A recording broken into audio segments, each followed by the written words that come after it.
උපරිම ඵල නෙලාගත්ත කෙනෙක්. මට දහම් පාසල් අධ්‍යාපනය ලබන්න පුළුවන් වෙන්නේ හතර ශ්‍රේණියේ. මොකද අපේ ගමේ දහම් පාසලක් ඒ වෙලෙකට තිබුණේ නැහැ. ඉතින් මම හතර ශ්‍රේණියේ ඉඳලා මම දහම් පාසල් ගියා. මම ඉරිදා වෙන්නේ කවදද කියලා හැමදාම දින ගන්නවා. මොකද ඒ තරමට හරි අවශ්‍යයි දහම් පාසල් යන්න. ඉතින් දහම් පාසල් ගිහිල්ලා හැමදාම උදේ මල් වට්ටියක් අරගෙන ගිහිල්ලා පූජා කරලා ඉතාලම හොඳින් අධ්‍යාපනය ලැබුවා. ඉතින් දහම් පාසල් තරඟ වලට මමත් සහභාගී වුණා.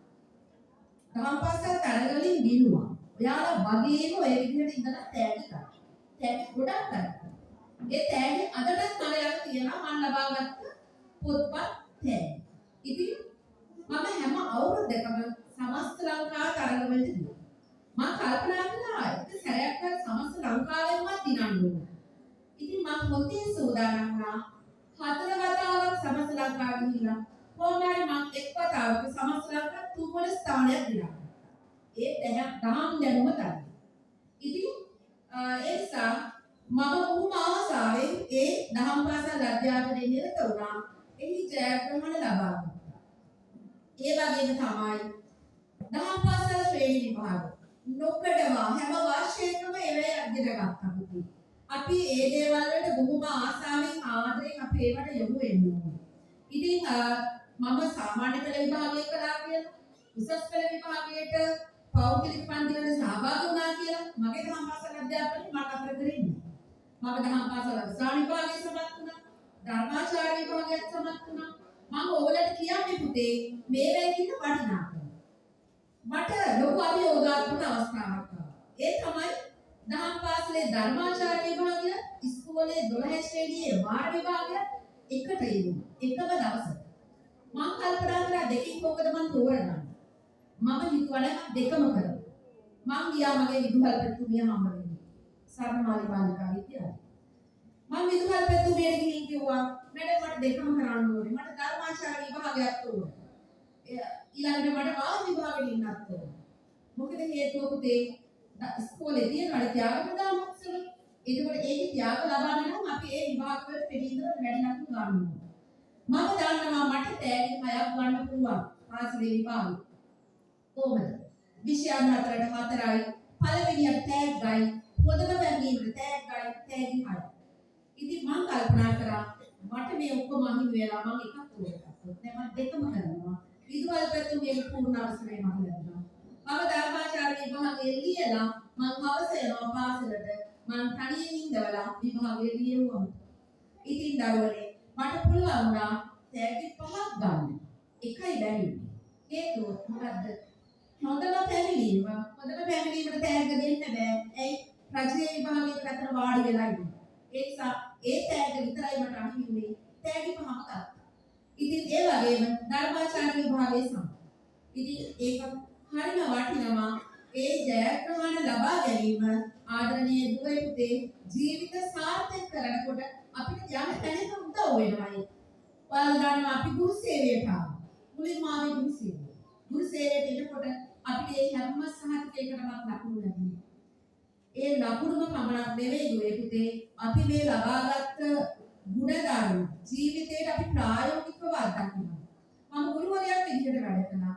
එතනදිත් මම මේ විෂය බොහෝම ආදරෙන් දරුවන්ට ඉගෙනුවා. මම ජයවර්ධනපුර විශ්වවිද්‍යාලයේ වාණිජ්‍ය ව්‍යාපාර පරිපාලන විභාගය. හැබැයි මම පුදු දරුවෙක් බොහෝම ආසයි. බොහෝම ආදරෙන් දරුවන්ට ඒ විෂයත් ඉගෙනුවා. ඔයාලට මම කියන්නේ පුතේ හැමදාම දහම් පාසල් යන්න. හොඳින් ඉගෙන ගන්න. ගුණධර්ම පුහුණු කරන්න.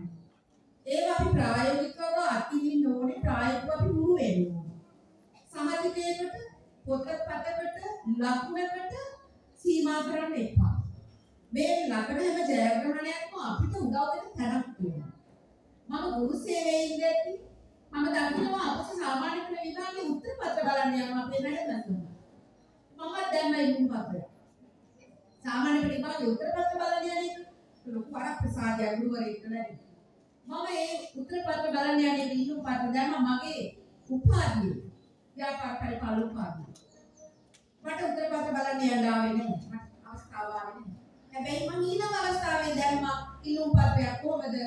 ධර්මාචාර්ය විභාගයේ දහම් පාසල් අවසාන සහතිකය ඒව ඇතුළත් කරලා මම දැන් බුද්ධ ධර්මයේ විශ්ය බලන්න යන්න කිව්වා. ඉතින් මට ආවයි වරප්‍රසාදය. ඒ ආවේ උපාධිය වාණිජ උනත් පුතේ ධර්මාචාර්ය විභාගයේ තමයි මට එදා ලොකු කරකුල උනේ ඒ උත්තර පත්‍ර බලන්න යනවා. අත්‍තර මම බොහොම සන්තෝෂයි.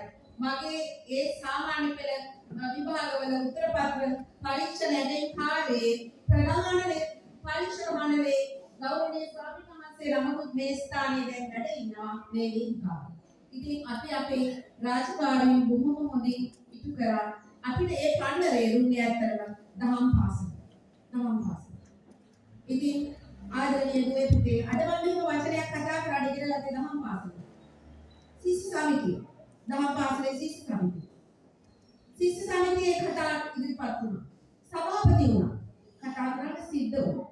ඒ නිසා කතා කරන්න පුළුවන්. ඉතින් මම ඒකයි කියන්නේ පුතේ දහම් පාසල කියන්නේ අපේ ජීවිතයේ සරු කරන තෝතැන්න. මම බොහෝම අභිමානයෙන් කියනවා මගේ දහම් පාසල කුඩකලකල ශ්‍රී සුධර්මෝදය දහම් පාසල. අපි හරිම ආදරේ අපි හරිම ආසාවෙන් තමයි දහම් පාසල් ගියේ. අපි අපේ දහම් පාසල ප්‍රදේශයේ දහම් පාසල් වලින් පළවෙනිය කරන්න අපි හැමදාම මහන්සි වුණා. අපි ආවෝ කණ්ඩායම එකතු වෙලා තරමින් පුහුණු වෙනවා නේද? ශාසන ආරක්ෂක බල මණ්ඩලයේ පළවෙනි දන අපේ දහම් පාසලට ගියේ. ඉතින් අපි ඉතින්ම වැඩ කරා. අපේ දහම් පාසල අපි පළවෙනිය කරා. ඉතින් අපි මම හිතනවා ජීවිතේ ඉස්සරහට එන්නට අපිට උදව් වෙන්නේ දහම් පාසල. ඉතින් අදට මගේ ජීවිතේ මගේ ඕනම කාර්යයකදී අපි මුල් තැන දෙන්නේ ආගමික වතාවක් වලට. ඒ අනුව තමයි අපි ජීවිත ගත කරන්නේ. මම ආදරණීය දෙමාපියන්ට වදනක් කියනවා. දෙමාපියනි මේ අපේ ගරුතර මහා සංඝ රත්නය ගමක තියෙන ඉතාම සුවිශාල කාර්යභාරයක් උත්කරමින් ඉරිදට සැදී පැහැදී නො දහම් පාසලක් පිළිවන්න. උන්වහන්සේලාට අපි ඉස්සලම ආචාර කළ යුතුයි. ඒ වගේම තමයි අපි දෙමව්පියන් විදිහට අපේ ආදරණීය දූ පුතුන් අපි දහම් පාසල් වෙත යොමු කළ යුතුයි. එහෙම යොමු නොකර පසු අපි පසුතැවුණාට වැඩක් නැහැ. මේ දරුවට ගුණ ධර්මයක් නැහැ. ගුණ නුවණක් නැහැ කියලා. ඒ නිසා අපි දරුවෝ දහම් පාසල් යැවිය යුතුමයි. ඒ නිසා මේ තරකාරී අධ්‍යාපන රටාවත් එක්ක දරුවෝ තරණයට අධ්‍යාපනයේ නිරත වෙනවා තමයි දින 7ක් වෙහෙසෙනවා තමයි. හැබැයි ඒ ඉරිදා උදෑසන උදේ කාලය දරුවා නිදහස් කරන්න. දරුවා දහම් පාසල් අධ්‍යාපනයට යොමු කරන්න. එහෙම කරලා ඔබේ දරුවාගේ ජීවිතය අනාගතයේ සාර්ථක කරන්න අවශ්‍ය පසුබිම හදන්න. ඒක අපේ වගකීම. ඒක අපි ඉටු නොකර පසුතැවිලා වැඩක් නැහැ. දරුවට පාසලකින් ලබා දෙන අධ්‍යාපනය විවිධ කුසලතා හැකියා පාසලකින් ලබා දෙනවා තමයි. හැබැයි දහම් පාසලෙන් ලබා දෙන ඒ සරුසාර ගුණධර්ම වෙනත් කිසිම තැනකින් ලබන්න බෑ.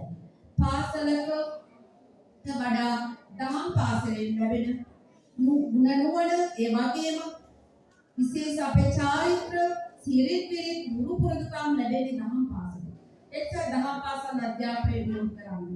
කවදාවත් ඒක ඔබට නිරර්ථක දෙයක් වෙන්නේ නැහැ. ඔබේ ජීවිතේ සාර්ථක කරන තෝතැන්න. ආදරණීය දුවේ පුතේ ඔබ තමයි අපේ රටේ අනාගතය. ඉතින් මම දැක්කා ඔබ මේ වේදිකාවේ බොහොම ලස්සනට පාලි පදි ගාථා ඉදිරිපත් කළා. ඔබ දක්ෂ විදියට කතා ඉදිරිපත් කළා. ඔබ දක්ෂයි. ඉතින් මම ඔබට ආශිර්වාද කරනවා. ඔබට මම සුබ පතනවා. ඊටම හොඳින් අධ්‍යාපනයක් ලබන්න, දහම් පාසල් අධ්‍යාපනයක් ලබන්න. එහෙම ලබලා මේ අපේ පුංචි ශ්‍රී ලංකාව බබලවල පුරවැසියන් වෙන්න ඔබ සියලු දෙනාටම මම ආශිර්වාද කරනවා. ඉතින් ආදරණීය දෙමාපියනි මම ඔබටත් කියන්නේ ඔබේ මේ ආදරණීය දූ දරුවන් දහම් පාසල් වෙත එවලා දරුවන්ගේ ජීවිත සාර්ථක කරලා මේ ශ්‍රී ලංකාව අනාගතයේ බබලන රටක් බවට පත් කරන්න ඔබට තියෙන වගකීම ඉෂ්ට කරන්න. ඔබට තිබෙන යුතුයකම ඉෂ්ට කරන්න.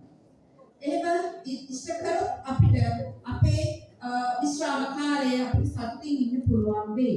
ඒ වගේම මේ අවස්ථාවේ මේ දහම් පාසල් ගුරු භවතුන්ට මම මගේ ඉස්සනම මම ආචාර කරනවා. මොකද දහම් පාසල් ගුරු භවතුනි ඔබ කිසිම රටුපක් නොලබා ඔබ කිසිම ප්‍රතිලාභයක් නොලබා ඔබේ සේවය ඔබේ කාර්යය ඔබේ ධනය ඔබේ ශ්‍රමය කැප කරනවා. ඒක මම මුලින්ම දානවා. මොකද අපිම දහම් පාසල් තරඟ වලට එක ගිහිල්ලා ඒ විදිහට ඒ ගුරුවරු කරපු කැපකිරීම මම මුලින්ම දානවා. එක්ස ආදරණීය දෙමාපියනි, ඒ දහම් පාසල් ගුරුවරුන්ට ගරු කරන්න. ඒ අයව අගය කරන්න. එයාට උදව් කරන්න. මොකද ඒ අය නොමිලේ වටිනා සේවයක් ඔබේ දරුවන් වෙත ලබා දෙන්නේ. ඒ වගේම තමයි අපේ ගෞරවනීය මහා සංඝරත්නය. උන්වහන්සේලාට ගරු කරන්න. මොකද උන්වහන්සේලා තමයි අපේ ජාතියේ රුව දේවතාවුන්. අදටත් අපි මේ විදිහට ජාතියක් විදිහට අපි දනින් ලෝකයේ අපි හිටගෙන ඉන්නේ ඇත්තටම අපේ ගෞරවනීය ස්වාමීන් වහන්සේලා නිසා. ඒ නිසා අද මේ අවස්ථාවට මට ආරාධනා කිරීම පිළිබඳව මම නැවතත් ගරු ලේකකාධිකාරී ගෞරවනීය ස්වාමීන් වහන්සේට මගේ ගෞරවනීය නමස්කාර පූර්වක ස්තුතියක් පුද කරමින් ත්‍යාග ලැබීමට පුද පුලා බලා සිටින ආදරණීය දූ පුතුණි ඔබ සියලුම දෙනාට සුබ අනාගතයක් ප්‍රාර්ථනා කරමින් මම